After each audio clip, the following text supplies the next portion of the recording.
دوستو آج کی ہماری کہانی ہے ایک عابد شخص اور ایک عالم کی شیطان سے ملاقات کے بارے میں۔ یہ ایک عالم اور ایک عبادت گزار شخص کا واقعہ ہے جب انہیں اللہ کی راہ سے بھٹکانے کے لیے سب شیاطین ایک ساتھ شامل ہو گئے اور شیطان نے کیا ایک انوکھا سوال، کیا دنیا ایک مرغی کے انڈے میں سما سکتی ہے؟ اس کو کیا جواب ملا؟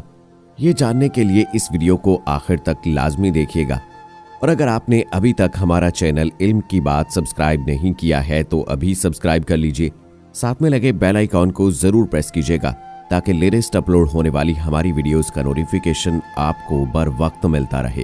ویڈیو کو لائک کریں، شیئر کریں اپنے دوستوں کے ساتھ اور کمنٹ سیکشن میں اپنی رائے کا اظہار لازمی کیجئے گا۔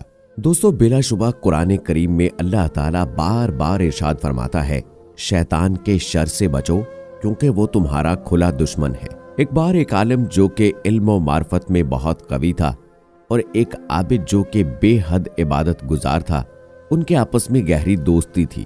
دونوں ایک ساتھ رہتے تھے اور دن کا بیشتر حصہ اپنے طریقے عبادت میں صرف کرتے۔ وہ دونوں اللہ رب العزت کے نزدیک بہت اعلیٰ مقام رکھتے تھے، ہر وقت اپنے ظاہر اور باطن کی پاکیزگی کا خیال رکھتے، کبھی کسی جاندار کو نقصان نہیں پہنچنے دیتے۔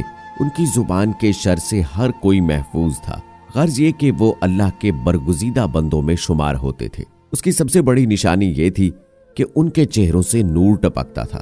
اس امر کے پیش نظر شیاطین کی ایک بڑی جماعت ان کو اللہ کے راستے سے بھٹکانے کے لیے ہر وقت مگن رہتی۔ جب موقع ملتا ان کے دلوں میں طرح طرح کے وسوسے ڈالنے کی کوشش کرتے، لیکن افسوس وہ ہر بار ناکام رہتے۔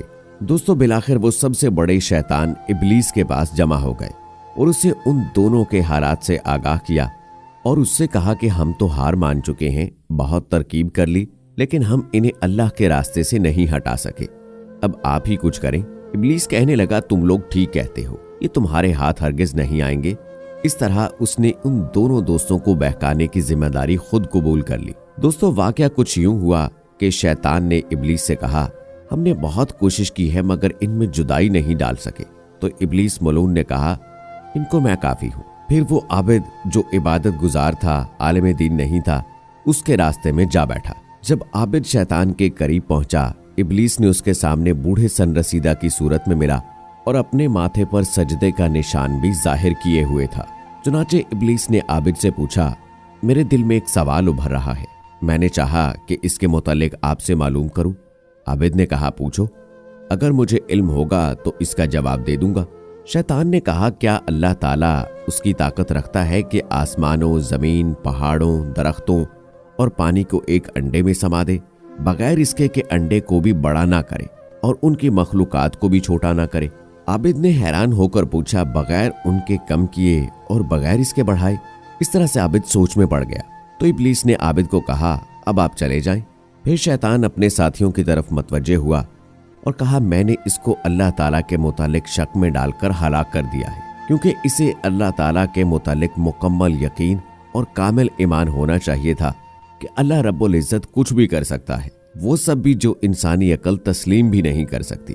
بس یہ تو اپنے ایمان پر مکمل نہ رہا۔ پھر وہ عالم کے راستے میں بیٹھا۔ جب وہ شیطان کے قریب پہنچا تو شیطان احترام میں کھڑا ہو گیا اور پوچھا، اے حضرت، میرے دل میں ایک سوال کھٹک رہا ہے، میں نے چاہا کہ اس کو آپ سے حل کراؤں۔ عالم نے فرمایا، پوچھو، اگر مجھے علم ہوگا تو تمہیں بتا دوں گا۔ شیطان نے کہا، کیا اللہ تعالیٰ اس کی طاقت رکھتا ہے کہ تمام آسمانوں، زمین، پہاڑوں، درختوں اور پانی کو ایک انڈے میں سما دے، اس انڈے کو بڑھائے بغیر اور ان مخلوقات کو چھوٹا کیے بغیر؟ تو اس کو عالم نے جواب دیا، بالکل، اللہ تبارک و تعالیٰ یہ سب کر سکتا ہے۔ تو شیطان نے انکار کے لہجے میں کہا، انڈے کو بڑھائے بغیر اور ان مخلوقات کو چھوٹا کیے بغیر؟ عالم نے اس کو جھڑک کر کہا، ہاں ہاں۔ پھر سورہ یاسین کی آیت نمبر 82 پڑھی کہ حق تعالیٰ کا معاملہ تو یہ ہے کہ جب وہ کسی چیز کا ارادہ فرماتے ہیں تو اس کو کہتے ہیں کن، یعنی ہو جا، تو وہ ہو جاتی ہے۔ تو جب اس نے ارادہ کر لیا تو یہ سب ہو کر رہے گا، مگر یہ کیسے ہوگا؟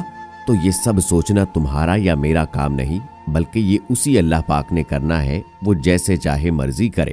ابلیس نے اپنے شیطانوں سے کہا، اسی جواب کے سنوانے کے لیے میں تمہیں یہاں لایا تھا۔ یہ ہے عالم اور عابد میں فرق کہ عابد تو شیطان کے جال میں پھنس سکتا ہے، عالم نہیں۔